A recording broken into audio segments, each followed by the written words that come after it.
Olarak bugün bəyənmədiyimiz Amerikada deyək ki, cəmiyyətdə insanlar özləri öz övladlarının təhsili üçün pul yığdıqları halda biz ilk gündən etibarən övladlarımızın cehizi üçün pul yığırıq. Yəni bunların özləri bir həqiqətən göstərişdir ki, buradakı məqsədimiz nədir bizim?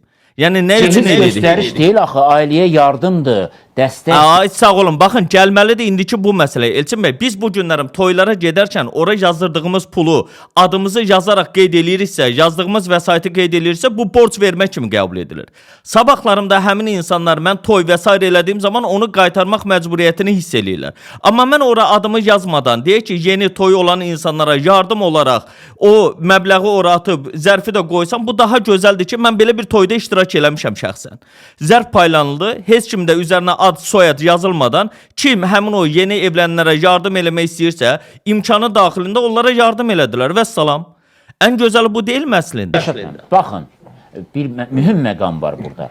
Bu şeydə, məhz belə məsələlərdə din xadimlərinin rolu çox böyükdür. Çünki onlar dediyi söz və eyni zamanda çağırışları daha çox eşidilir. İndiyənə kimi bax, toylarımızı sadələşdirək təklifi bizim din xadimlərindən səslənibmi?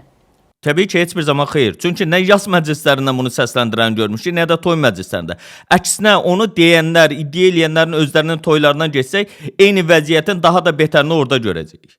İndi mən başqa bir məsələn deyim. Məsələn, mən nəzərdə tutursunuz? Din xadimi Sadət çağırış eləyənləri.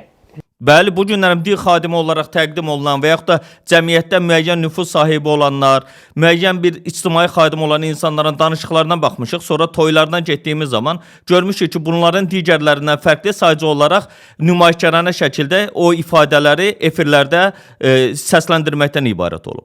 Amma indi gələk məsələn digər tərəfindən. Şəxsən eyni məsələn bizi də gözləyir.